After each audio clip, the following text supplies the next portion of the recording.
Heat check. Basketball, basketball, college. Basketball, basketball, college. Oh, that's time already? Whoa. Basketball.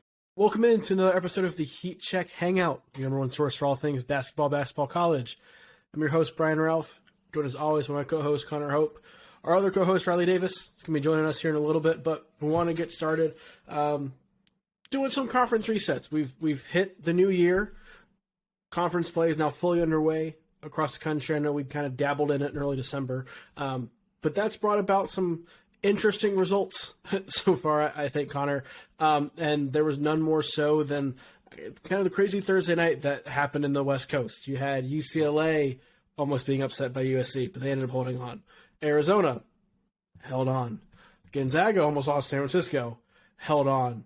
But we'll start with the Pac-12 because we assumed the Pac-12 was a two-team race. UCLA, Arizona. Both of us before the season started thought it was going to be UCLA with a giant gap between them and everybody else. But so far, it looks like it's a UCLA-Arizona race. Do you still feel that way? And then how do you decipher between those two? Which one do you have more faith in? Yeah, I mean, I think, whereas before we were saying, preseason we were saying it's UCLA, and then you can throw Arizona and Oregon. Some people would throw USC in there. I think UCLA and Arizona have pushed themselves much further ahead than the rest, where UCLA, it might have been a small gap. Now it's UCLA, Arizona, and a pretty sizable gap between those two and the next best team, which who knows, right? I mean, at this point, it's Utah is the third best team in the Pac-12. 5-0 in conference play, Utah. Yeah, with the win over Arizona. They're the third best in Ken Pom in the Pac-12. I mean, talk about how bad the Pac-12 is. The Pac-12 has two teams in the top 10. Utah's 38. Every other team is outside the top 50 in the country in Ken Pom. Yeah. Every single one of them. So, no, I think it's a two-team race. I would lean UCLA still. I came into the season leaning UCLA. They had one bad tournament. Arizona had a good tournament. And the two teams that Arizona beat in their good tournament it was good. Proceeded. What? May not be as good as we thought. Well, and I think Creighton is maybe not as good as we thought, but they're a good team. And San Diego State obviously is they're not who we thought they were. But I mean, that was right at the beginning of, in hindsight, it was right at the beginning of that Creighton run of 6 in a row? 6 losses in a row, yep. So, you could say they lost 6 in a row because they lost to Arizona, or you could say Arizona caught them at the beginning of their downturn, right? Mm-hmm. So, but UCLA, look, both those teams, if you look at Tubelis and Ballo, best front court by a large margin in the Pac-12. I think so. Jaquez and Clark, best win unit possibly in the country. Arizona might have the best front court in the country. UCLA might have the best wing unit in the country. For me, it comes down to point guard play. I trust Tiger Campbell more than I trust Kirk Risa or Courtney Ramey or whoever else you want to throw at the point guard for Arizona. The questions in the front court, admittedly, are still there for UCLA, but I think it's a lot less obvious than we might have thought in the preseason. Look, they're a top 5 team in efficiency. Arizona's number 7. But UCLA's defense is a whole hell of a lot better than Arizona's. And their offense is not far behind, right? Arizona, obviously, best offense in the country. Right. UCLA is not far behind. And backcourt's more important than front court, if you have to pick between the two, right? I think you'd rather have good guards than a good front court, although Arizona's certainly making it work. Those two are going to run away with this. I like your point about UCLA. Yeah. They had a bad 3 days in Vegas. Who among us has not had a bad 3 days in Vegas? Well, and I messaged you at one point, or I messaged Heat Check, and it was like, people are just forgetting about UCLA because of that bad weekend. Yeah. And they quietly just said, I mean, that's not who we are, right? Mm-hmm. And the teams they lost to are going to hurt their resume, I think, more than they are going to, it won't hurt their resume. Losing to Illinois and Baylor won't hurt your resume, but Illinois is on a steep decline. Baylor is not who we thought they were. So they don't have that they have, and Kentucky, their marquee win isn't looking as good. So, they are relatively unproven against tough competition. UCLA is. Arizona, their two big wins over that weekend don't look quite as good. Their win against Indiana is starting to not look as good.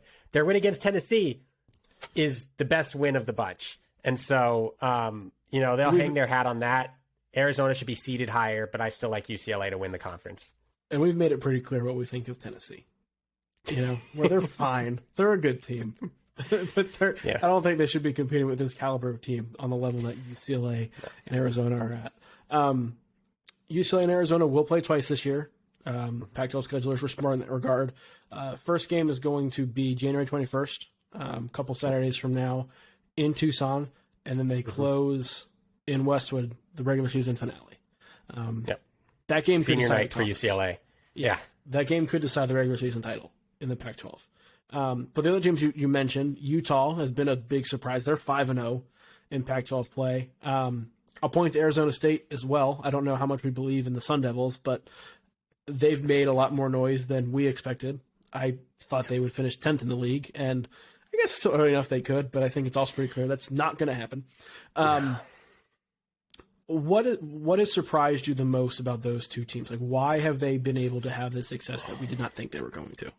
Well, for Arizona State, what surprised me, they've looked good, but they've also looked bad. Like, they beat Michigan, and Michigan is starting to look better. They beat Creighton. They beat, the Pac-12 teams outside of Arizona that were in front of them, Colorado, Stanford, Washington State. They lost in overtime against Texas Southern, and they lost to a San Francisco team that we said almost beat Gonzaga. They lost to them by 37. Yep. They lost to them by 37. Both of those games on the road, so it wasn't a home environment, but still, I mean, if you're looking to sneak into the tournament and you're looking at someone's resume and they have a loss to Texas Southern and then a 37-point loss to San Francisco, it's not good. But they can beat good teams. So I mean, that's just the duality of Arizona State. That's been basically Bobby Hurley's MO since he got there. It's just really weird, almost like two different seasons he plays. Not even two different seasons, but like from game to game, it's two different teams. Utah, I'm not as high on. Look, they beat Arizona at home, and then they beat Washington State in overtime on the road.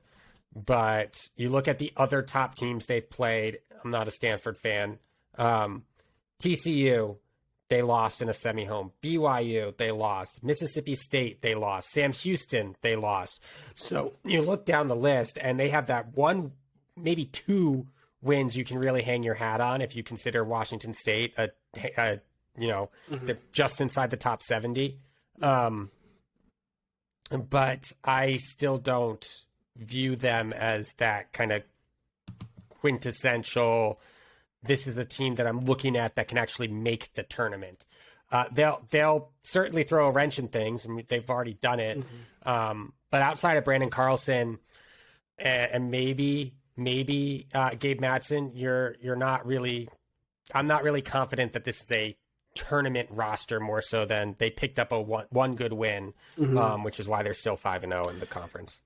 Now that one good win, if they do anything close to holding up their end of the bargain, could make them a bubble team. Because we've seen the committee reward showing who you can beat more so than necessarily who you've lost to. So that could help Utah, but I do think they're going to come back to earth a little bit. It is worth mentioning those games you brought up, the other top teams they played, have been close losses. Like the TCU game was 4 points. Mississippi State was 3 points. But I don't think Mississippi State's that good. I don't think Sam Houston State's going to stay in the Ken Palm top 80. I think USC, to be honest, I think USC still has a better shot at making the tournament than Utah. Just based on Utah has the one good win, but none of the losses that they have outside of Florida Gulf Coast on opening night, none of the losses are that bad. I think the other four are all on the road or neutral sites. They have the win over Auburn, which you wrote in the Ralph report. We're still hanging on to Auburn from last year. Auburn's a little fraudulent. But it's okay. It's okay to beat a fraudulent team if they remain a fraudulent team over the course of the season and they look good at the end of the year. They hung with UCLA. I think the roster's probably a bit better. I trust them to at least hold steady throughout Pac-12 play a little bit more than Utah. So we'll see. We'll see. But I think those really, I mean, if you're looking at the Pac-12, it's 2-4, and my guess is 2 and a first 4 team. Like that's how bad that conference is. Yeah. Well, that was the case, maybe 3 or 4 years ago now, where Arizona State had that awesome non-conference and snuck into a first 4 game, and they were the third Pac-12 team. Yeah. That was in. The conference is not doing itself any favors, and I think Oregon falling off in the way it has, they're barely over 500, has played a major role in that as well. We've touched on it a couple times, the Gonzaga San Francisco game, so I want to get to that real quick and just touch on the WCC. I think we still consider Gonzaga the favorite, but they're only one spot ahead of St. Mary's in Ken Pom. And St. Mary's has some quality wins. Gonzaga has looked vulnerable. As a Gonzaga alum, are you at all concerned that the Zags will not win the WCC? Yes. Yeah. Okay. I think St. Mary's is still more vulnerable to the Santa Clara, San Francisco, BYU kind of teams in the WCC, because they go through when Gonzaga goes through offensive lulls, it's, are they going to hit 80, right? Are they going to hit 75? When St. Mary's does it, it's, are they going to hit 60? And no matter how good your defense is, if that's what you're looking at, as we've talked about with Tennessee, we've talked about with Virginia or past Virginia teams, or even this year's Virginia team, like if you struggle to hit 60 in those games and you get a Brandon Podzinski or Khalil Shabazz or one of these other players that goes off for 15 to 20 points just on threes alone, it's going to be tough to win. So I am worried in the sense that I don't think it happens, but I would not be shocked if Gonzaga went 1-2 against St. Mary's in their 3 games this year, or even, if they didn't play them in the tournament, 0-2. Like, I think St. Mary's can pick them off at home and on the road. But I'm more worried about St. Mary's against the middle of the conference than I am about Gonzaga. San Francisco played outside of turnovers, which Gonzaga's turned into a turnover machine in terms on their defensive end, right? They've cleaned up the turnovers on offense for the most part. Now they're forcing a ton, but San Francisco played about as perfect as you could, especially against Drew Timme, and they couldn't get it done. And I think the blueprint has been set, but I don't know if any other team in the conference outside of maybe Santa Clara can do that besides St. Mary's. So I think it would take a lot to knock Gonzaga off at least a share of the WCC title. But again, I mean, as we spoke about with the Pac-12, it would not be surprised me if this was a situation in which both teams were 15-1 at the end of the year with wins at home against each other. And now we're looking at, some way to split the 1 seed or figure out the 1 seed in the tournament. So I think Gonzaga is still a favorite. I also think this is a season where they're going to have multiple WCC losses. I think you're going to lose one at St. Mary's and lose one elsewhere, where somebody just comes up and gets you. Maybe it's at BYU. Tomorrow or tonight, whenever this comes out, the away game at Santa Clara. Right. Like there's this Gonzaga team I've expressed concerns about because they're not as explosive and their guards aren't as good as they have been in the past. And you were past. watching that game against, and this is, and I kind of was like, they don't, so I don't know if it was Sean Farnham who said it, but they were talking about how good Gonzaga's transition offense was. And I'm like, their transition offense has been nearly non-existent this year. Outside of like Hunter Salas starting the break, Right. It's been nearly non-existent. And that's what's hurt them, right? Their defense is worse than it generally is. Yes. Their offense it doesn't have that guy that we thought it needed this year. Although Rajier Bolton might have something to say about that, but it doesn't have that guy this year. Yes. But generally, even in the past, when they were struggling, they could still get out in transition, and they just haven't. So, and I feel like Mark Few's still playing with rotations and figuring out what works. And this is the latest in the season, and probably over half a decade, where he's done that this late in the season and not known what his rotation was going to be. I think they've had more questions too, and guys have been so inconsistent and up and down, partially because of youth. It's just, I think it's been tough to gauge. I mean, the two players that show up, before last night have always, Drew Timmy's shown up, and then Anton Watson's been the other guy that you can consistently rely on to show up. The guard play, Rajier Bolton's against Baylor, Rajier Bolton had to be benched because he just wasn't playing well. It took Malachi Smith a while to catch on. Salas has his ups and downs, and Hickman, for as good, the offense is at its best when Hickman is at the point, but Hickman also had his growing pains. So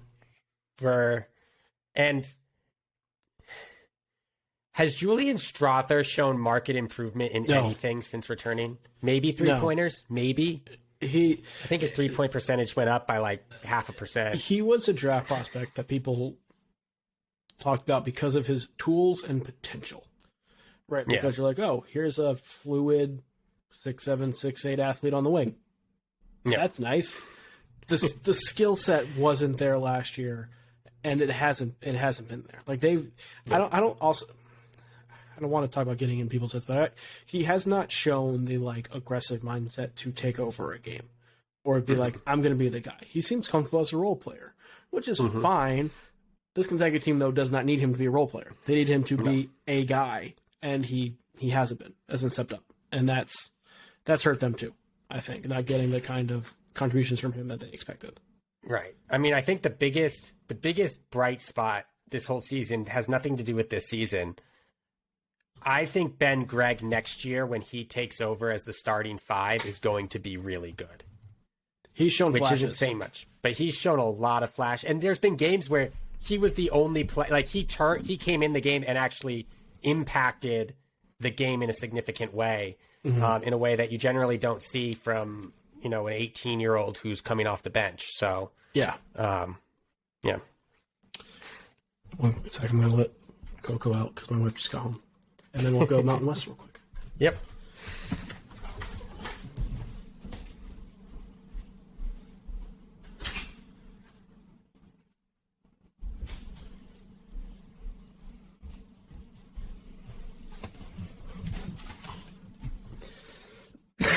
All right.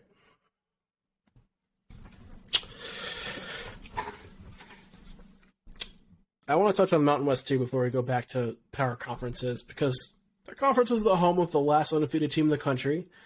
We thought it was going to be San Diego State. It was not. It was New Mexico. And I do think New Mexico is legit with the guard play that they have.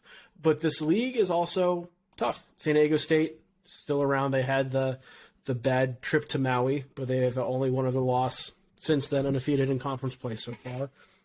Nevada and Utah State are also undefeated in conference play so far, but kind of up and down there. UNLV had a great start to the season.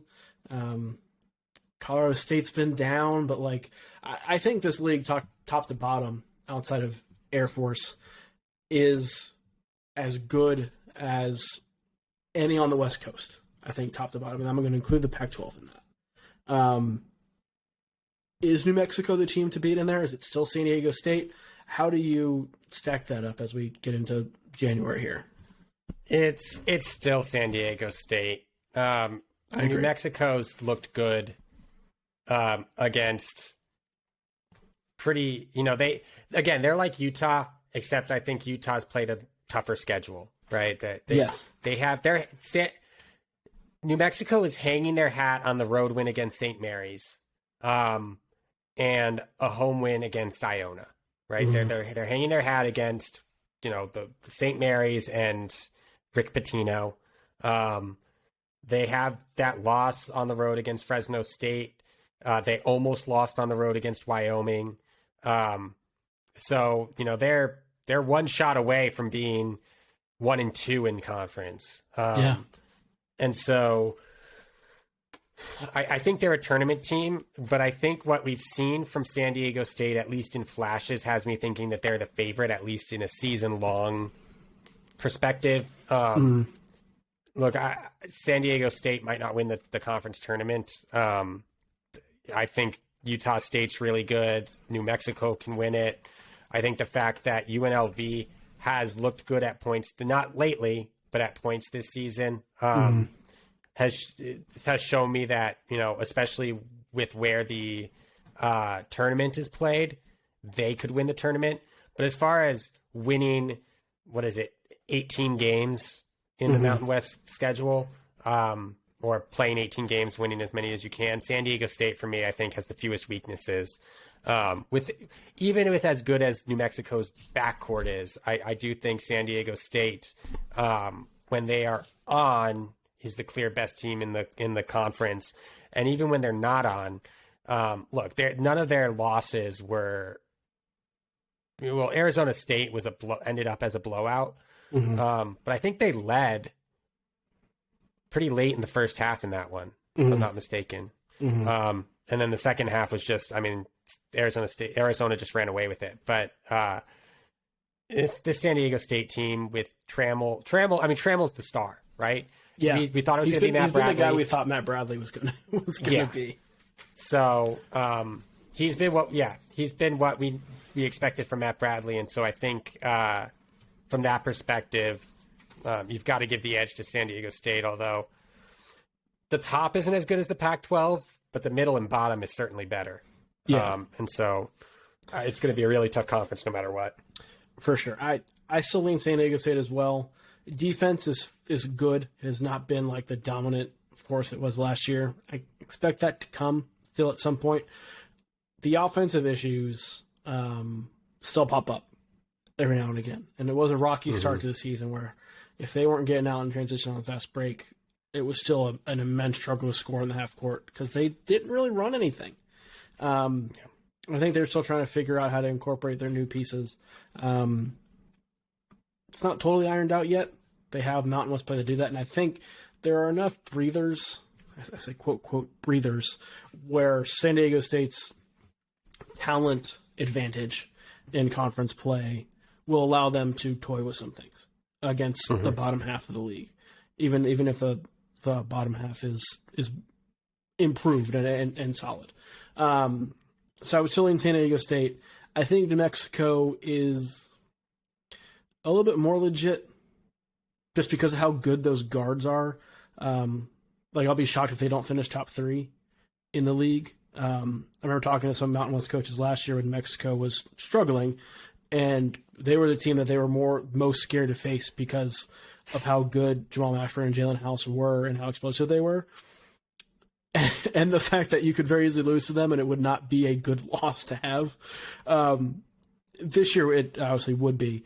I think we'll see them regress a little bit, but I also think that they're good enough to, go 12-6, 13-5 in conference play, and not be a top 25 team, but be very clearly in the tournament and be in that 8-9, 7-10 game in the NCAA tournament.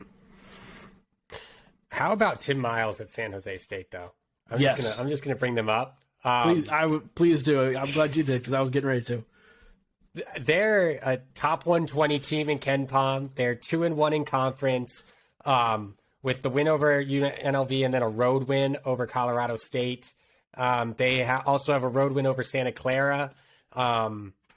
It's not a tournament team, but Tim Miles in 2 years has done what I didn't think anyone could in San Jose, which is put together a respectable basketball team that can actually, they're not going to challenge for the Mountain West Conference title. They're probably not even going to finish in the top half. But I think they've shown that they can win games and they can beat almost anybody in this conference. They're the dangerous team this year. Like that team that can beat you, but will not look like a good loss. Yeah. That's them, which is a huge testament to the job Miles has done, considering where that program has been. Yeah. Let's move to the nation's best conference now, the Big 12. Yeah. All 10 teams in the Big 12 are in the KenPom top 40. All 10 of them. Like, that's absurd. It won't last, but that shows you how strong they've been through this point in the season, and particularly through non-conference play. I think beginning of the season, it was Kansas and Baylor at the top there. Mm-hmm. Kansas has held up its end of the bargain. It's 2-0. 2 close games in conference play so far. But Baylor's 0-2 and has looked a little bit vulnerable of late.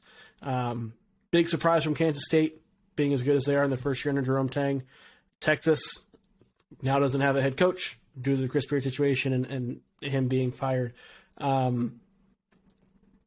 This league is going to be wild again, and I don't know how to really diagnose it aside from the fact that I don't think Kansas is as good as they were last year, but they're good enough, and the fact they get to play other games at Allen Fieldhouse,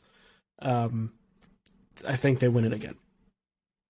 Yeah, I mean, this is one of those situations where, you know, all 5 of them, even after playing, even including, I should say, the 0-2, the 4 0-2 teams, all 10 teams have 5 losses or less. Right. Overall. You said they're all top 40. They have one team that is outside the top 70 in either offense or defense. We all know what team that is. We all know what side of the ball that's on, so I'm not going to get into it. Iowa State doesn't believe in offense. But I do think that Kansas has to be the favorite. We talked about it on our Contenders and Pretenders episode. I think they're slowly approaching favorite for the national championship, you know, right behind Houston. Yeah, they're in the mix. Actually, probably right behind Houston, right at this point. And TCU's turned it around. Like, TCU is that team where everyone wrote them off because they struggled early. Yes. They lost to Northwestern healthy. State. No. They struggled early, lost to Northwestern State. Everyone's like, oh, TCU sucks. Then they rattle off wins over Iowa, Providence. Well, anyone can beat SMU, or, you know, Houston can beat them by 30. Utah, Texas Tech, Baylor. Boom. Like, they look so good compared to they look like what we thought they were going to be at the beginning of the season. Maybe a step below, but everyone wrote them off. I think it's the perfect storm for Kansas, right? Because Kansas State looks good, but I don't trust them to win the conference. TCU's in the same boat. Iowa State's not winning the conference.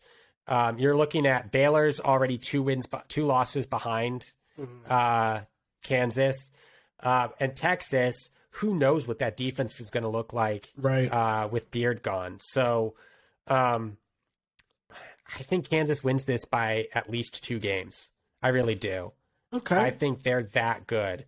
Not as good as last year, but like nobody's as good as the top teams last year, this year in the country. There are no great teams across the country this year. So I think Kansas is who we thought UCLA was going to be in terms of their hold on this conference.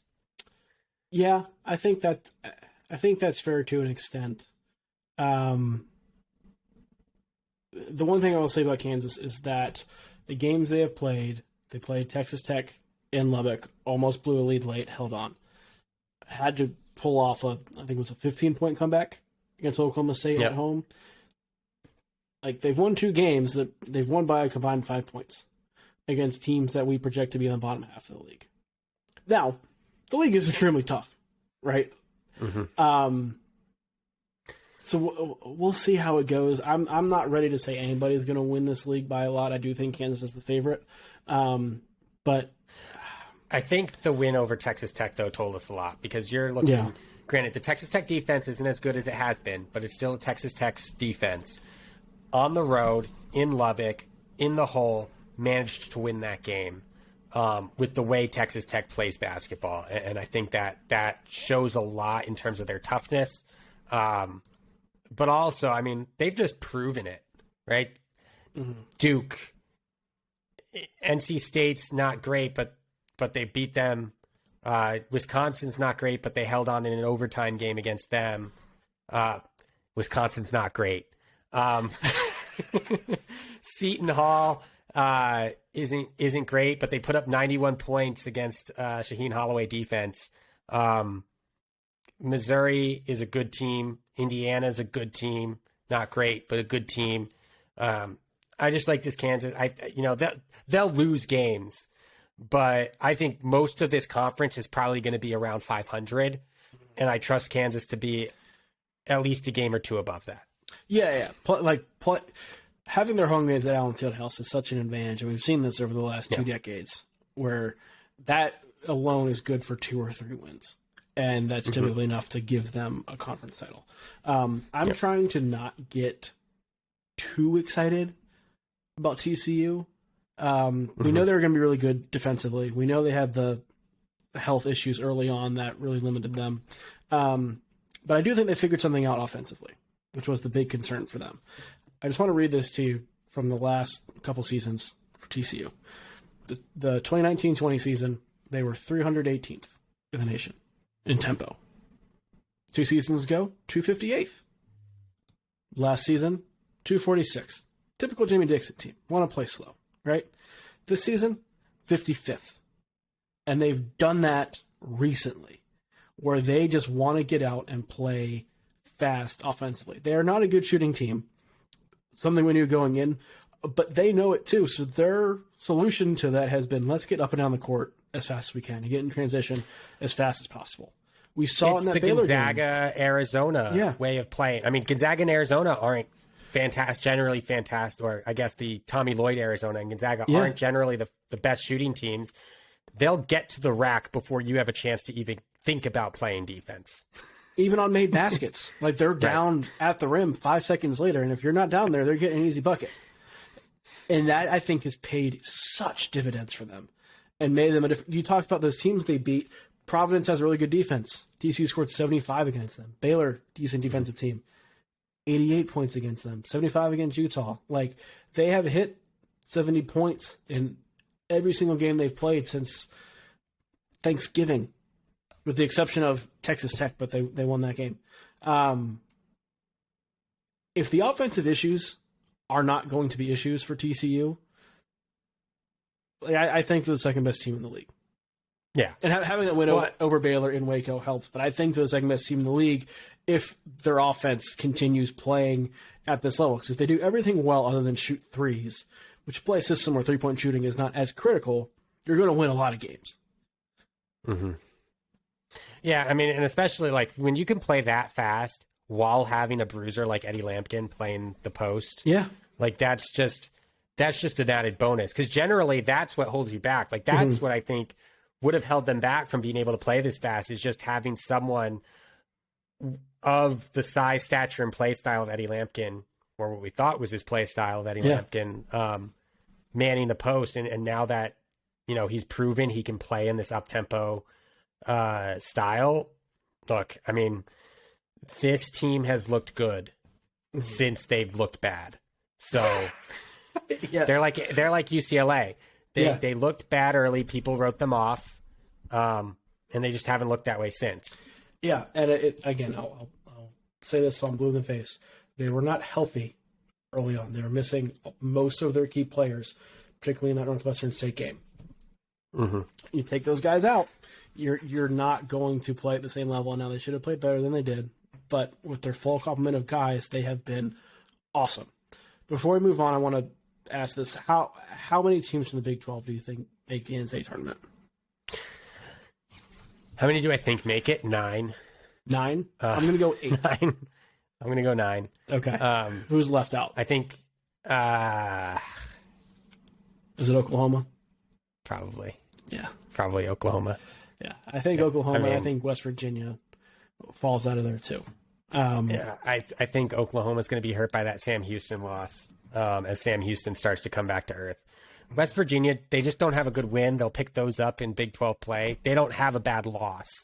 And that's kind of, you know, how I view them. The other one that I would look at as possibly not making it,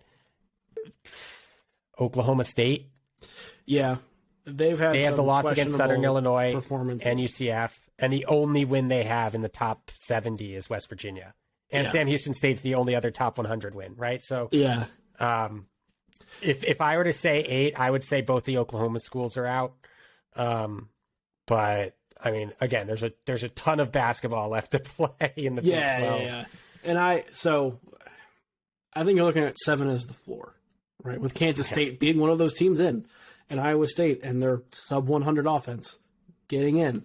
It comes down to Oklahoma State to me and West Virginia. And West Virginia has a better resume to this point. I think I trust Oklahoma State more. West Virginia strikes me as a team that's going to win a few games in Big 12 play and get some notable wins to where they're, certainly in the mix. But they are 16-16 overall, or like 17-15, and just the optics of the record are going to make it tough for them to get in.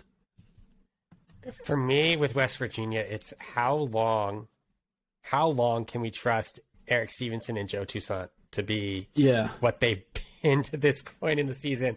And I know you have probably a little bit of residual bad taste from Stevenson in your mouth, but Stevenson's looked otherworldly. This is the best he's played in his 8,000 years in school. Ever.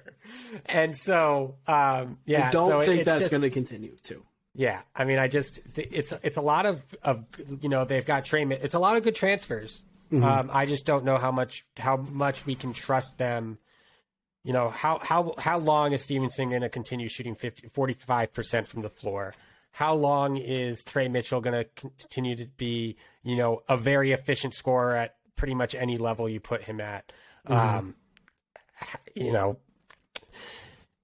What can we expect from Toussaint if Stevenson is out with foul trouble or isn't shooting well? Those are a lot of questions that need to be answered. And right now I don't trust it, but again, their resume is better than Oklahoma State's right now. And I do think that they end up similar in terms of their record in the Big 12. So I would probably say West Virginia would sneak in over Oklahoma State. That's fair. Let's move now to the Big 10, the conference that likes to say they're the best conference in the country. Like the Big 12 doesn't exist. Is this Purdue's to lose? Will Rutgers win the league? And will Illinois finish below Nebraska? Is this Purdue's to lose? I think it is Purdue's to lose. In terms of if Purdue doesn't win the Big 10, then something happened over the course of Big 10 that, maybe not as drastic as Edey went down. Maybe it's just the guards, are no longer shooting 27%. Now they're shooting 25% from three. Right. Is it bad to say that I think Michigan's coming on strong? Like, I get it. Penn State, Maryland. They still had that loss to North Carolina. They had the loss to Central Michigan. I get it. But, like... Penn State's good. Maryland looked good early. So, I don't know. I think it's Purdue's to lose because I don't trust... Wisconsin's not that good. They had two bad wins that propelled them from 22 to 14 or whatever they are in the AP poll. And then they beat Minnesota, I think, was like their first win after that in Big Ten play. Yep. They have the win over Iowa, I think. Iowa in overtime, Maryland, and then Marquette in overtime. So I think it's Purdue's. Yeah, I think it's Purdue's. Obviously, Rutgers has that win over Purdue right now on the road, which is good because I think Rutgers is one of the toughest home teams in the country. Yeah, generally. Yep. So having that road win over the favorite, Ohio State looks good. I'd say it's probably one of those three: Purdue, Rutgers, Ohio State. I'm rooting so hard. I don't for trust Rutgers, Indiana. Man. I think it'd be hilarious if Rutgers won the Big Ten. Yeah. Yeah, I don't trust Indiana either. I haven't been shy about that. and now they're We not haven't at all. and now they're not healthy. You know, which is a shame because I do think they showed to be a little bit better than maybe I was giving them credit for. I still don't think they were as good as other people thought they were, but the injuries have robbed them of any chance of doing anything. As Riley Davis joins us now, we are talking Big Ten, Riley.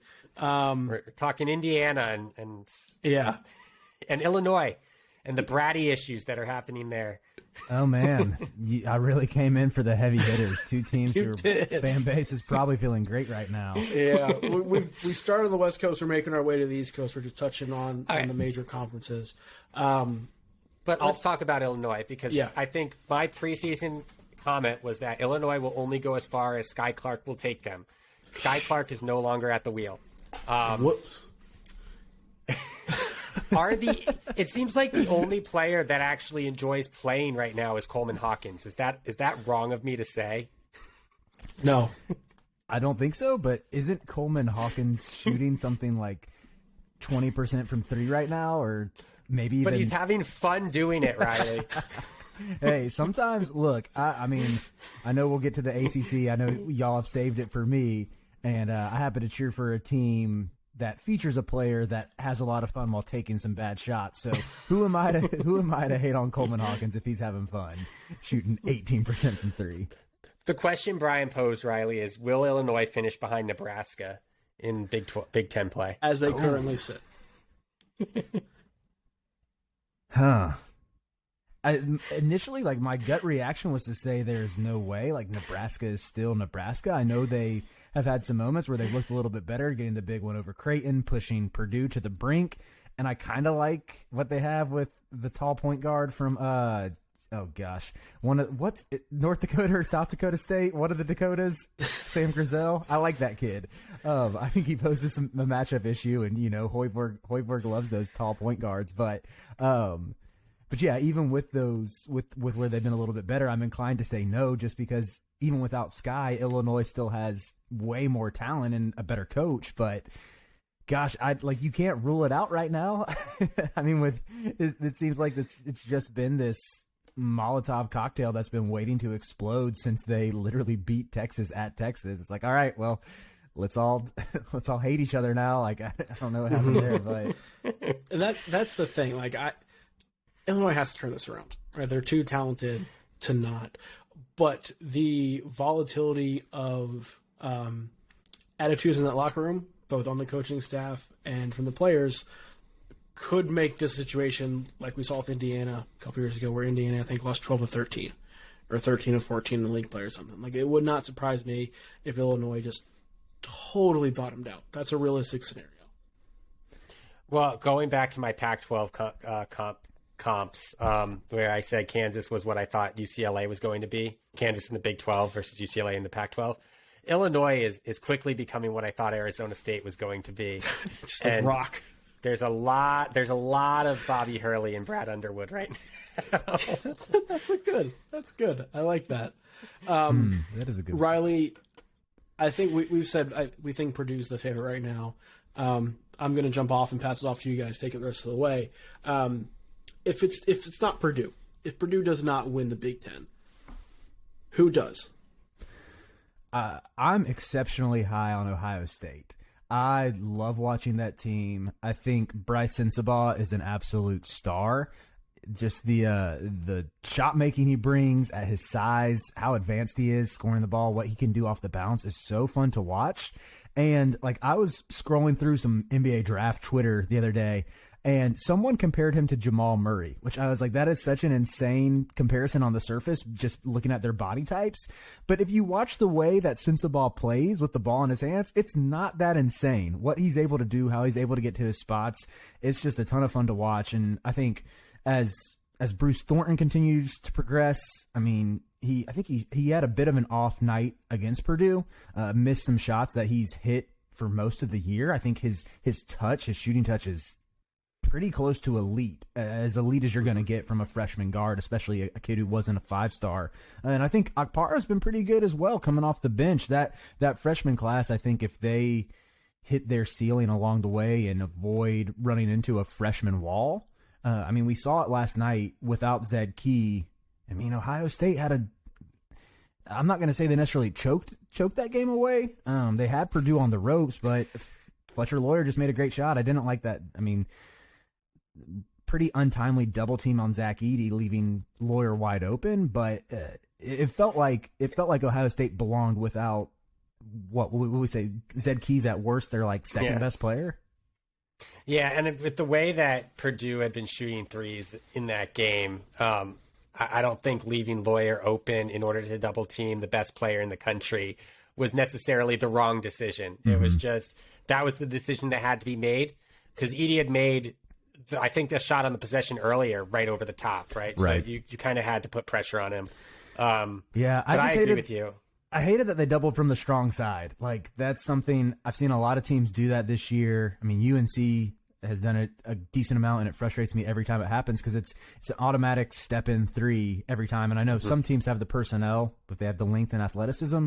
But I want to say it was maybe Bruce Thornton who doubled Edey and had to recover quickly onto Lawyer. And to me, it just seemed like it wasn't worth the risk, because it's not like Ohio State's some insane defensive team, and I don't think they necessarily have the pieces. You don't have that maniacal on-ball or off-ball defender, really, aside of Ice Likely, who's not playing right now, who's going to be able to even hit a little double team there with purpose, looking for a splash play or something. It kind of just seemed like maybe Holtman drew it up because he felt like he had to, because it's Zach Edey. Right. So, but even with that being said, I think like Ohio State clearly proved it belonged, and yeah, it's refreshing to see a team in the Big Ten that has these freshman stars who are going to progress as the year goes on, and who can really, I think that holds the key. I mean, there's other things that the Big Ten can do collectively as a conference, or certain teams can do to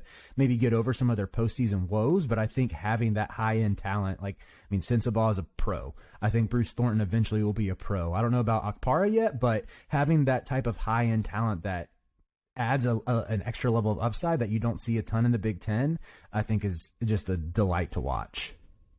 Yeah, and again, I think right now the top, well, you can say what you want about Rutgers. I think they're a team that's tough. Mm-hmm. Rutgers, Purdue, and Ohio State are probably the three favorites in the Big Ten. I was telling Brian before you hopped on, I'm not a Wisconsin truster. Mm-hmm. But they kind of have that triangle of wins. So Ohio State beat Rutgers, Rutgers beat Purdue, Purdue beat Ohio State. So I think that's the season's going to be pretty fun to watch. But it comes down to, like, Ohio State, and this is what I hate about Thanksgiving tournaments, because everyone gives teams these rankings, or these they put teams in boxes based on what happens in these tournaments, and then it's really tough to break out of them. Ohio State finished Maui 2-1 with wins over Cincinnati and Texas Tech, but because they lost the first game and were in the losers bracket, like, I feel like they're kind of discounted for that. And from that point forward, they've been discounted. And look at their losses since then. San Diego State's not a bad loss anyways, but Duke's not a bad loss on the road. North Carolina in an overtime game, that's not a bad loss. Purdue is not a bad loss.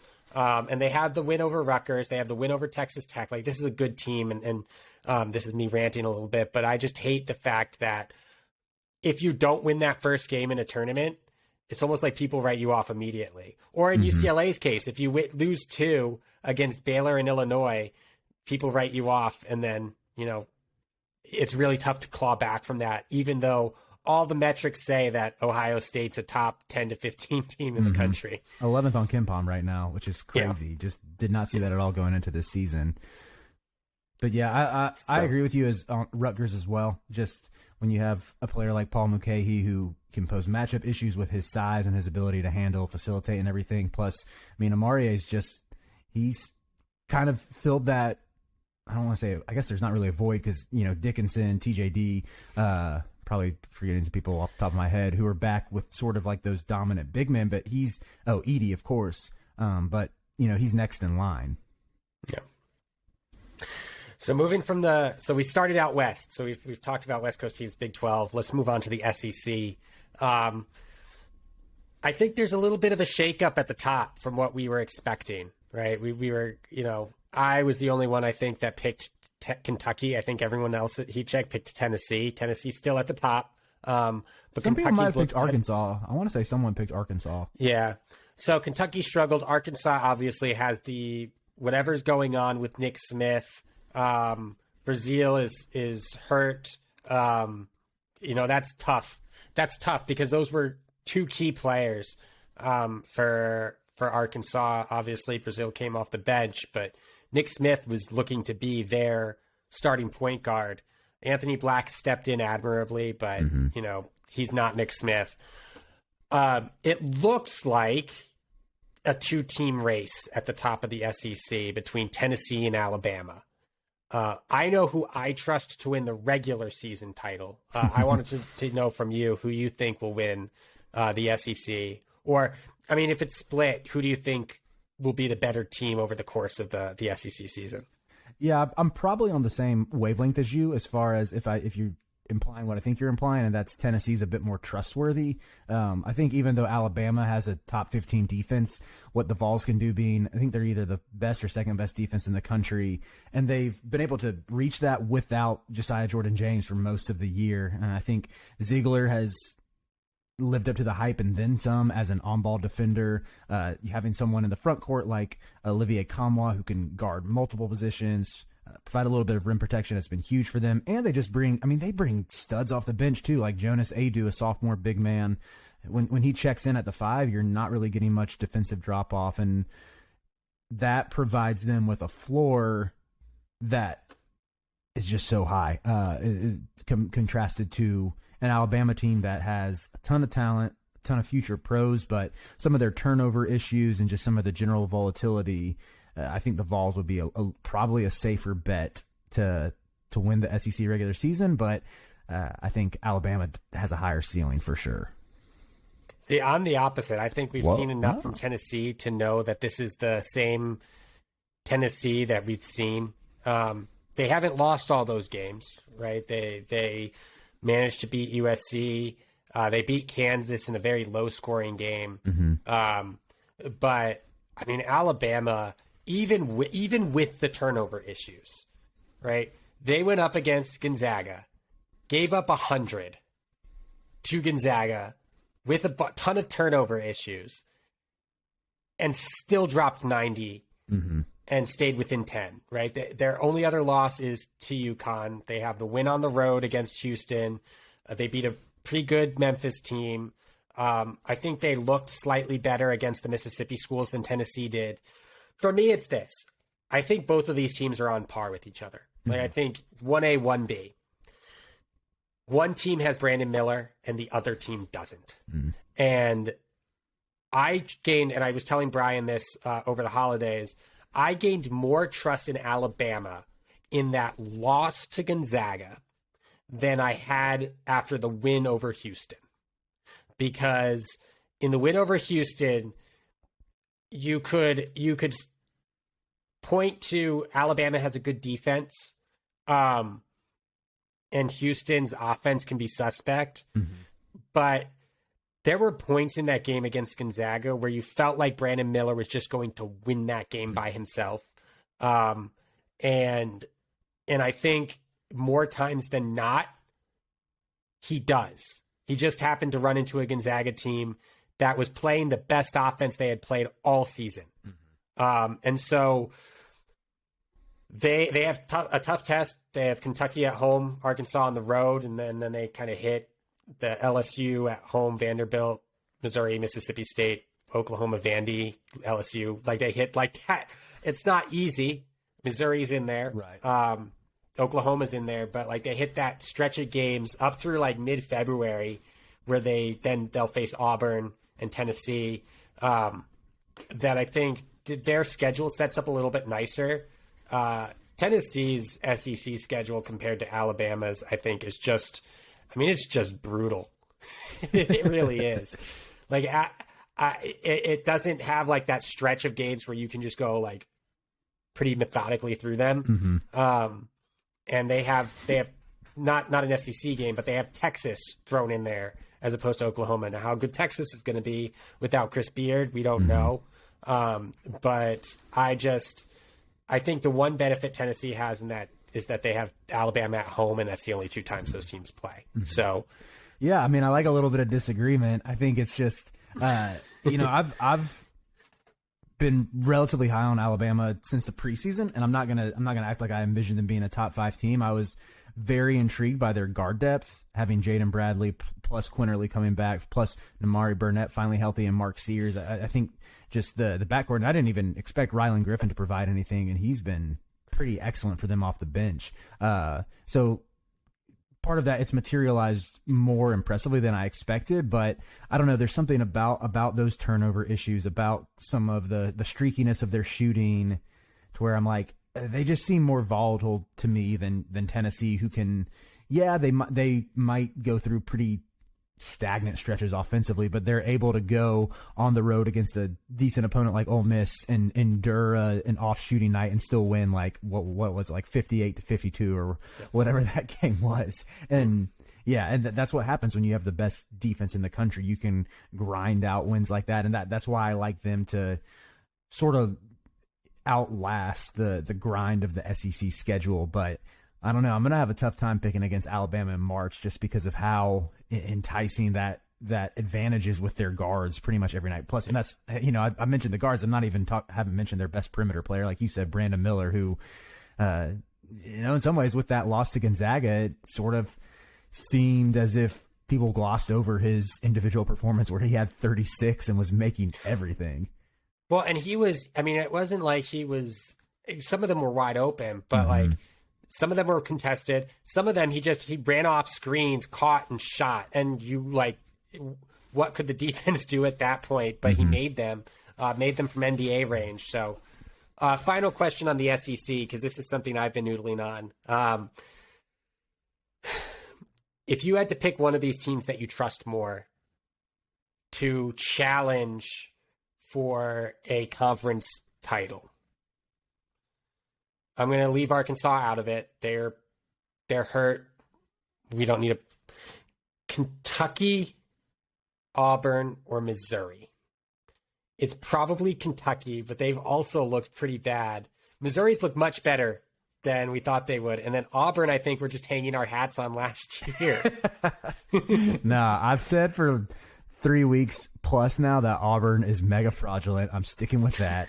Get them out of my face. I don't want to watch this. I don't want to watch, this super unstable backcourt. I don't want to watch Bruce Pearl's not enough to galvanize this group of guys. Not Auburn. Until Case and Wallace's usage gets higher than Severe Wheeler's, I'm not going to be that high on Kentucky. I want to lean into the Tigers, man. I love that it's this sum is greater. What's the phrase? Sum is greater than its parts. Y'all know what I'm talking about. Yep. That's exactly what they are. Where you have a walking bucket in Demoy Hodge. You have Kobe Brown, who's stuck with the program and is just on this insane efficiency tear. I'm not sure how many points he's pouring in per game, but it feels like he's got to be getting close to 20. And I think what Gates has done to transform that offense they just play so collectively. Their cohesiveness is beyond what you could ever expect for a first-year coach. Or I know he's not a first-time ever coach, but like a coach in his first year at a power conference program with a largely new roster. I keep thinking back to that Kentucky game. It was like after every Kentucky miss, and Kentucky missed a good bit of shots in that game, Mizzou was pushing it down the court. They're looking for the extra pass, passing up, it's cliche, but passing up good shots for great shots. And I can't shake that image. And that makes me want to buy Mizzou. Maybe not quite as a contender, but not too far behind in the SEC. Yeah, I don't think Mizzou's a contender. Of all the teams after Tennessee and Alabama, though, Missouri is the one that I would want to play least in a win or go home situation. Just because they play fast and they play efficient on offense, and their defense isn't great. I think KenPom is the worst defense in the conference. But they're gonna, if you try and exploit that, they're gonna stick it to you for 85 plus. Right. So they're the ones where, you start to miss shots, they can have what Evan Mia calls a kill shot pretty easily, and that's not good in a tournament setting. What's their offensive ranking right now nationally? Third. Golly, that's insane. I know picking Mizzou based on their offense, even with their super lowly ranked defense, kind of stands in stark contrast to what I was saying about Tennessee and their high floor. But sometimes college hoops, it doesn't always make the most logical sense, and sometimes you got to just go with your heart and your eyes every once in a while, and that's what I feel with this Missouri team. Well, it's one of those things where over the course of a season, they're going to have more games than Tennessee or Alabama where they just lose it, right? They give up too many points. They're not efficient. But you put them in a game in a high pressure situation where I know if I'm missing a shot on my end, it's a bucket on the other end. That's not a good place to be in when you're facing Missouri compared to some of these other teams like an injured Arkansas, Kentucky that doesn't have an identity, and an Auburn that's not as good as people want them to be. So... And I wouldn't say I'm out on Arkansas by any means, even with the uncertainty around Nick Smith. I think, I just think it's going to take some time to adjust our level of expectations to what they can be without Nick Smith. And so that's kind of where I am with them. So we'll save your conference for last. So let's move on. We talked about the Mountain West and the WCC. So let's dive into the American. We don't need to. Well, first of all, we can talk about Houston. Don't need to talk about Houston in terms of how they stack up in the American, because I think everyone knows where Houston stacks up in the American. There's still a lot of talk with UConn and Purdue struggling over the past week and a half. Do you think Houston is the best team in the country?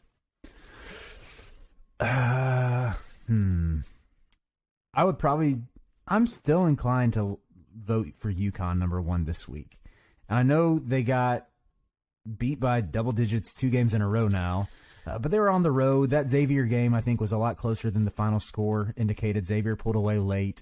I need to catch up, and I only saw the final score against Providence. I didn't get to see that game. I was actually, Brian and I were covering the UNC Wake Forest game together, so I missed that one. But it's hard to win on the road in league play, and Providence is extraordinarily well coached. Ed Cooley's looking like he might repeat as the coach of the year. He's found a perfect fit in Bryce Hopkins. And on the other side, that first loss with Xavier, that's one of the best offenses in the country in a really hostile environment in the Cintas Center. I talked to Colby Jones last week about it, and he said he had never heard the Cintas Center that loud before.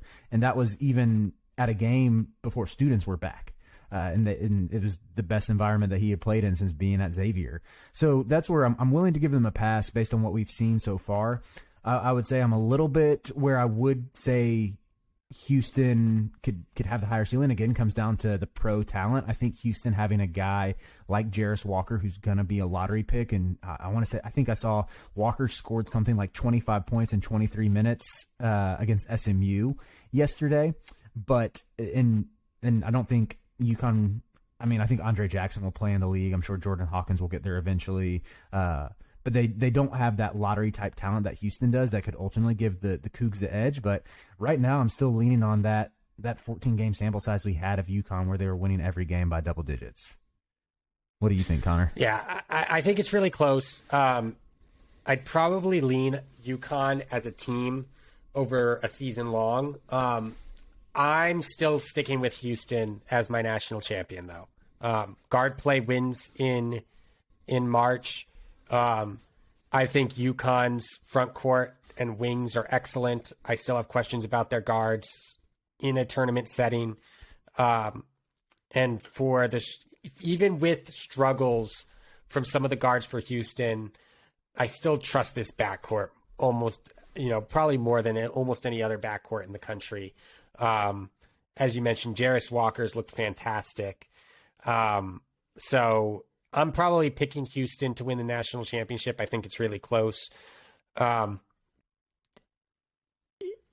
Memphis as a tournament team? I still think they make the tournament. I have a hard time seeing them miss it. I know they just had a bad loss to somebody. They lost USF? on the road, but they lost to Tulane. So that's not Ron Hunter yeah, team. Come on, give Rod Hunter his good loss. No, I think they are, but again, their only top 50 Ken Pom win is Auburn. So it's a little bleak. Their top 100 wins are Vanderbilt in Ken Pom. I'm not looking at the net right now because I don't have that open, but Vanderbilt on the road, Nebraska and Stanford at neutral sites, Mississippi at home, Auburn, and then Texas A&M at home. Ooh. So like their wins just aren't as impressive.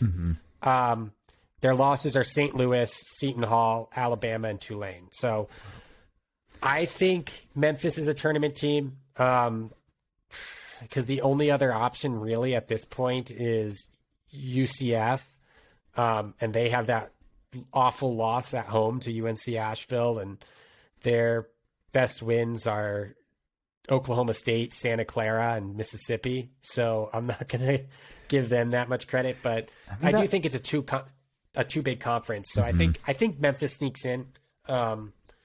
But who knows? I mean, Houston could run through this conference, but I think Memphis could give them a little bit of a run in one of those games. Have you seen much Cincinnati yet? I know they have their work cut out for them. I want to say they're 70th in Ken Pom right now. I'm just intrigued by them with Wes Miller with his pedigree in year 2, and I know they gave Xavier a good run, and we're blowing out Wichita State at Wichita State, which I know that's not really that doesn't mean what it meant 5 to 10 years ago, but they are a team that I wonder if, as the year goes on, if they can climb a little bit higher.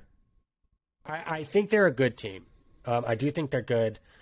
I think what's going to hurt them is they didn't play well in Maui. Granted, they played Arizona and Ohio State. Talked about them. Arizona, Ohio State, probably both top 10 teams. But they also have the loss against Northern Kentucky, and they have the loss against Temple. Both on the road, but both bad losses. Yeah. So can't lose both of those. I think they're a better team than their resume says. But again, when it comes to the tournament, I think obviously resume is king. So you mentioned UConn. We can move on to the Big East. Obviously, UConn took 2 losses. But you have a 5-0 Providence team. You have a 4-0 Xavier team. And then Marquette, 4-1. And Creighton, after losing 6 in a row, has won 3 in a row. What do you make of the Big East? Because I know everyone came in, and obviously we want to trust UConn still because we want to trust the first 14 games they played and not the last 2. But with the top of the conference, or with the 2 losses that they've already had, and some of the good, I mean, Xavier and Marquette's offenses are really good. What are you making of the Big East and the hole that UConn has to dig themselves out of now? Yeah, as far as the Big East goes, I think there's a temptation to look at what Xavier just did last weekend, to look at what Marquette has done through the early part of the season, and to say that they're exceeding expectations. It's a better league than we anticipated. But I think it's more so just the teams that we thought were going to be good aren't the good ones. I think Providence is way better than we anticipated. And I think even when we did preseason expectations, I want to say we probably across the board thought Seton Hall would be better. And Seton Hall is, give Shaw a couple of years, but they are not a good basketball team at all right now. Well, it's one of those things where the stuff that he was running at St. Peter's in the tournament last year on offense was fantastic. And outside of that tournament stretch, both before and after, his offenses have looked lost. Like, he just doesn't run offense. And I don't understand why. Part of it, I think, Kaderi Richmond, pretty erratic in the backcourt. Aside from him, you're leaning on Femi Odokale, which I don't know if I would really want to put the keys of my offense into the hands of a guy who starred, quote unquote, for like a 10-win Pitt team last year. I think, and there are pieces there that I see. It has the length. It has some athleticism to make his defensive vision come to life, even if he keeps some of these pieces around next year. But yeah, that the offensive firepower is severely lacking with this team. Butler's another one who maybe I just hung around Lucas too much in the offseason, who I expected way more from. That's just not looked good. But it's sort of been Marquette and Providence they've taken the banner of those darlings who are surprising some in the conference. And as far as you going back to your original question about UConn, I would still, even with their 2 consecutive losses, it's not like I mean, I would expect them to handle business against Creighton. By the time people are listening to this, they might have already played Creighton, but that happens this weekend, and to kind of get back on the right track. Yeah, see, I think UConn is still the best team in the conference. With that said, because of the hole that they've built for themselves, and because of how good I think Xavier is, I think Xavier is a sneaky good pick to win the regular season title, right? We're looking at this Xavier team thinking they're okay, right? Because they lost by 2 at home against a fully healthy Indiana squad. They lost by 6 or 7 to a Duke team in Portland, and then they almost beat Gonzaga, but they lost by like 4. So all of those were within 2 possessions. And they beat UConn by 10 at home. They beat West Virginia by 10 at home. Like, they have some really good wins, a couple of really good wins on their schedule. And it harkens back to, if you take that Phil Knight Invitational out, or even leave the Florida game in, right? If you take 2 losses to 2 premier teams from 2 premier programs that have both played in the Phil Knight before, that were probably a little bit further ahead of schedule. Well, Gonzaga might not have been further ahead of schedule, but are both really good teams, and we're ready to play in that PK. Like, Xavier looks good, and again, I think people are writing them off in favor, maybe not UConn, but like, I think people still have it in their minds that Creighton is a better team than Xavier, and I'm not sure that that's a factual statement anymore. Yeah, this is where I will agree with you. I love watching this Xavier team.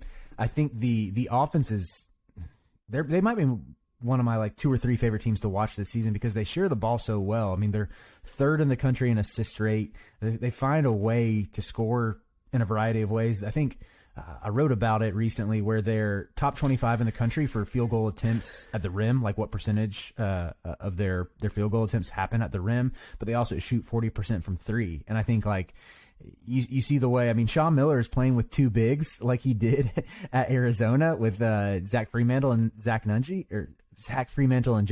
but he's figured it out to where it works with modern spacing. Like, their high-low with those 2 looked pretty much unstoppable against UConn. I love the way they use dribble handoffs to get their guards and their wings easy looks at the rim. It's just a fun style to watch, and got to give credit to Sean Miller there for reinventing himself after being a defense-first guy for his entire Arizona tenure. And, kind of with that being said, I think the key for Xavier to hold on to this position they put themselves in is to improve on that end, which I was looking at the Bart Torvik numbers, and I think they started out around like 90th in adjusted defensive efficiency, and I want to say they're in the 70s now, maybe the 60s, to where there have been strides that they've already made, but they're just so balanced.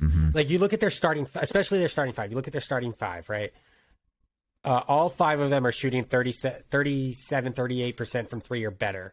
Get it. Fremantle hasn't shot that many threes, but he's made 6 of the 10 he has shot. Solly Boom is at 47%. Colby Jones is at 45. Jack Nungy's at 43. Adam Kunkles is at 38. All 5 of them are shooting over 52% from 2-point range. All 5. And outside of the 2 bigs, the 3 guards are all shooting over 76% from the stripe. Like, they're just efficient, effective shooters. They get open, they get the right shot, and you take Kunkel out of it, the other 4 of that starting 5 are all between 20 and 24% of usage in terms of usage in possessions that they're on the floor. So they, like you said, they spread the ball around. They pass up good shots for great shots. Jones, Boom, and Fremantle all have assist rates over 19. I think Colby Jones sorry, go ahead. I didn't mean to cut you off. I was just going to say Colby Jones has obliterated his career high in assist rate. He's at 28% right now, and was that 18% last year? That's insane. Yeah. And he's not even their point guard. I mean, he's just a point wing, if you want to call it that. What were you going to say there about just how connected they are? Or? Yeah, they're just connected. And look, they're 4th in the country in 3-point percentage, 29th in 2-point percentage. The only thing you wish they didn't do was turn the ball over quite as much as they do. But again, I think they're really connected. And defensively, their biggest struggle is defending the 3-point line. But everything else is relatively solid. They don't defend the 3-point line well. They give up 30. They give up 37%, which is bottom 50 in the country from 3 on relatively few shots from 3, I think. But it's a really good team, and I do think, given that they already have the win against UConn, so now they're just looking for a split. It's really easy to see a path for them. Even if UConn is the best team, even if UConn's the 1 seed, it's really easy to see Xavier kind of pull a little bit of a Providence from last year. Although I think they're better than Providence was last year. Agreed. So let's. Do we have to talk about the A10? Let's not talk about the A10. The A10 sucks. One bid league. Sorry to our friends over at the 3 Bid League podcast, but it's a 1 bid league this year. Interesting question. We can just talk about this because I want to get to ACC last. Is Conference USA a 1 bid league or not? Is it? Now that's a good question. Is it? I think there's a really strong case for FAU to be an at-large team. They picked up that win against UAB, which was important. They play UAB once more, and then they have one game against they beat North Texas and UAB, one on the road, one at home. 2 of their 4 tough games in conference. If they hold serve and go 1-1 against North Texas and UAB on the second half of the season, they'd finish the regular season with 2 losses, and it's not like UAB and North Texas are slouches that are just going to roll over in the tournament, right? So, was there one over Florida? Was that on the road? That was on the road. Okay, so that's probably a Q2 win. Another one to add to the list. But go ahead. What were you going to say? Actually, I think it's a Q1 win. I think Florida's in the top 70. Oh yeah, in net. Yeah, Q1 win. I was just going to say, if they finish where their only losses are Mississippi on the road, and let's say it's UAB on the road, because that's just an easier one to justify, right? North Texas at home's less easy. UAB on the road, so that would be a Q1 loss. They make the finals and lose to UAB. I would argue FAU should be an at-large team at that point. Yeah. My question for you, because we brought it up, which has an easier path to multi-bids, the A10 or Conference USA? That's easily Conference USA. I mean, even I think judging by how the committee is viewed the advanced metrics, I think it's super helpful to have both UAB and FAU are top 50 teams on KenPom right now. I mean, does the A10... North Texas is 57, too. Yeah. So, they've got 3 top 60 teams. Last I checked, I want to say FAU might be 30th on KenPom. They're pretty highly regarded there, and I think... Yeah, they're pretty high up. Even looking at historical precedent with those... I mean, Conference USA is a better league than the SoCon, which I'm going to use for this example, but that Wofford team from, I want to say, 2018, 2019, that was an 8 seed in the tournament, was, I think, ranked similarly on KenPom, even though... if I had to guess, I would say I can't remember off the top of my head, but probably would have had, one of those signature power conference wins like FAU got over Florida. But that was sort of it, aside from being the rest of their conference. Yeah. Yeah, I mean, if you look at the A10, right, the only team that I think outside of someone running through the A10, and then even then I don't know if it's possible. The only team that I could see being even in the conversation for an at-large is Dayton. If they run through it. Granted, even if they run through it, they would have had, I'm looking at KenPom again, 3 of their wins against KenPom top 100 teams. To date, they have not beaten a KenPom top 100 team. They have lost to all 5 top 100 teams that they've played. So I agree with you. I think easily Conference USA has an easier shot at multi-bids than the A10 does, which is a far cry from 2 top 25 teams that everyone thought the A10 was going to have heading into the season. Right. So, or you could have made the case for VCU, maybe not top 25, but right there with a healthy Ace Baldwin, and obviously that didn't work out for them either.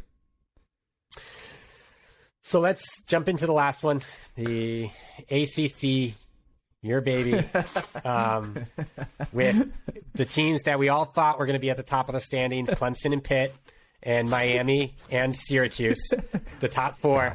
Get Syracuse out of there. Syracuse does not belong in that conversation. Syracuse is much closer to Boston College. And if you don't want Syracuse to be a top 4 team, beat Syracuse.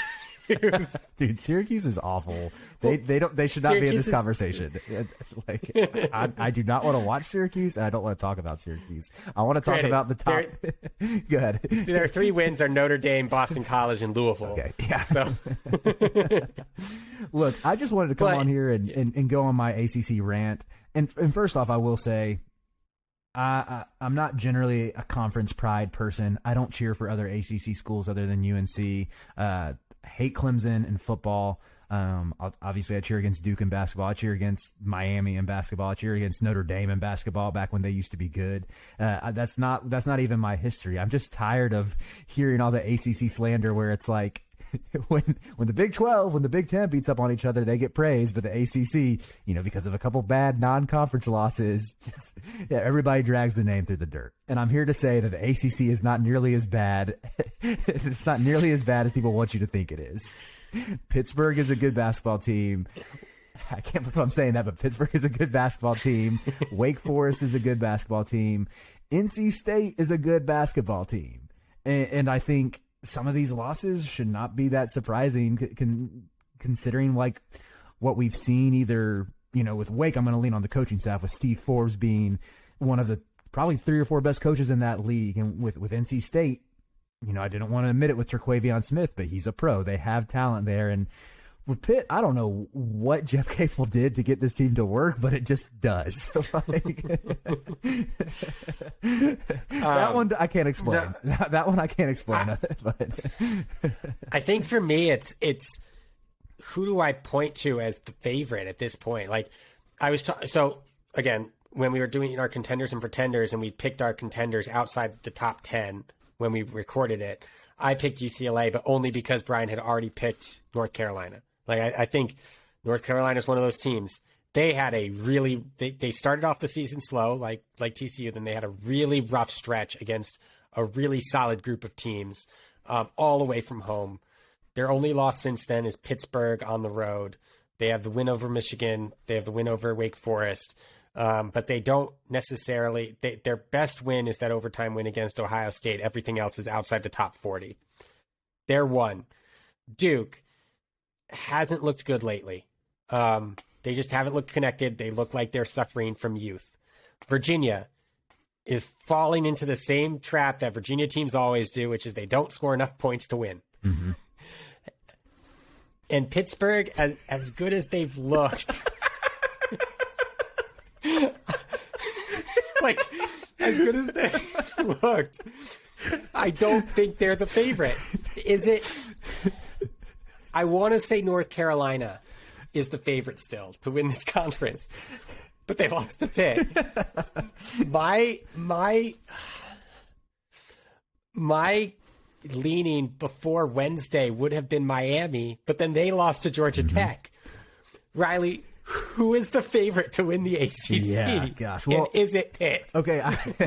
It's not Clemson. Clemson's 4-0 is more fraudulent than Pitt. I agree with Pitt you. at least beat good teams. Yeah, Clemson, I think, can be a little bubbly. Give Brownell his credit. He's coaching for his job right now. But PJ Hall's an all-conference caliber player, and he has been excellent recently. But I was also going to say, with Miami losing to Georgia Tech, not as bad as you think. It looks like what we thought was a D3 roster coming into the year is more like a D2, like maybe even fringe, like, Patriot League type roster, low D1. But yeah, Miami losing to them was still a pretty bad look. My heart wants to say Carolina. I'm always an optimistic UNC fan. I always think they're going to figure it out.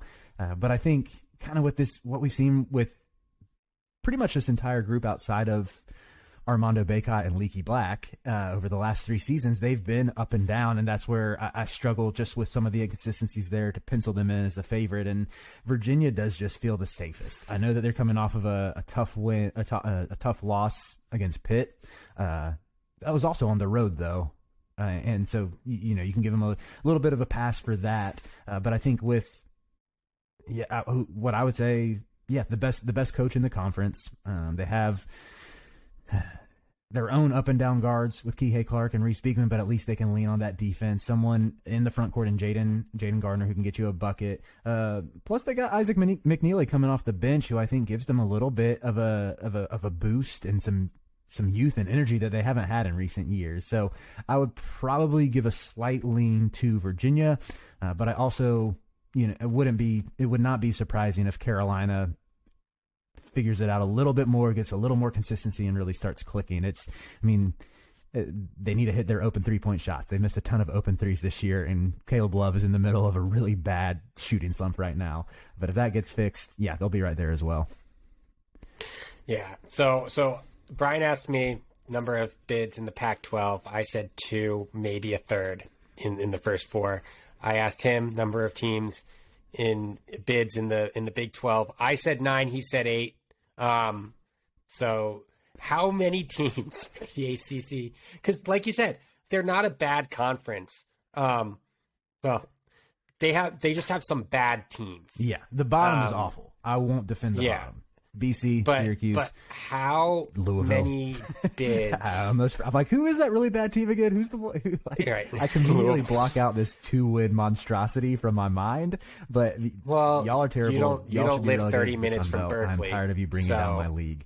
But the top to the middle, I think is pretty good. So let's see. I'll count through it. I'll say Carolina, Duke get in, Virginia gets in, Miami gets in.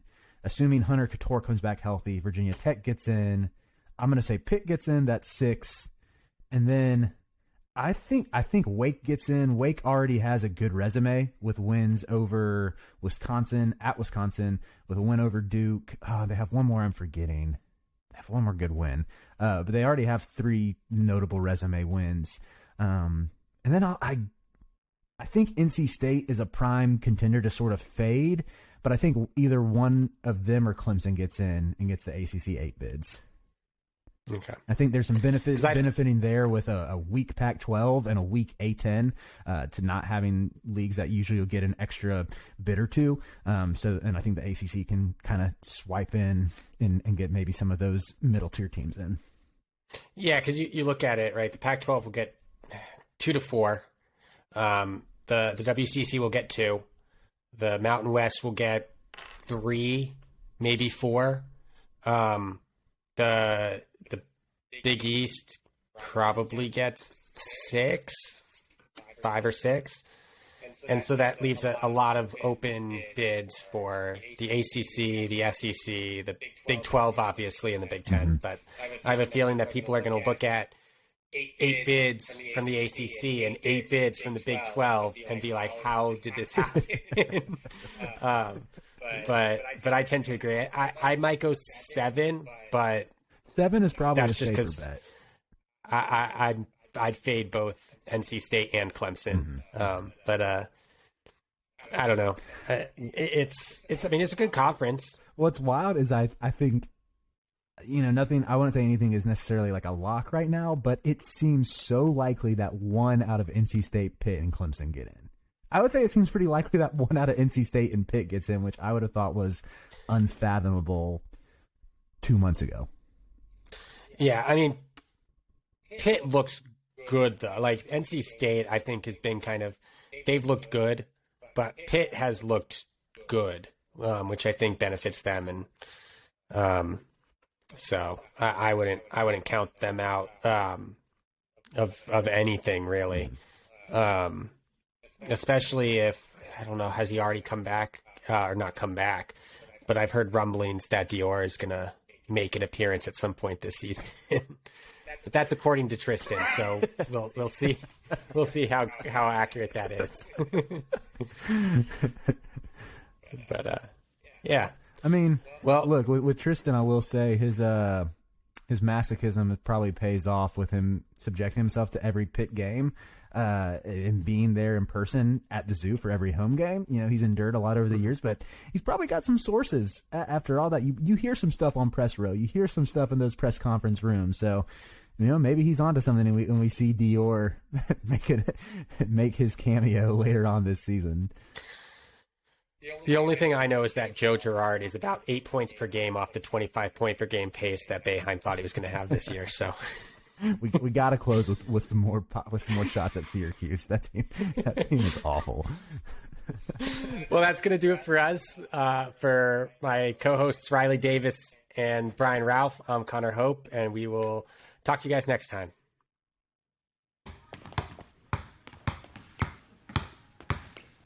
Basketball, college. Basketball, college. Oh, is that time already? Whoa, basketball, college. Come on. Basketball, college. Basketball, college.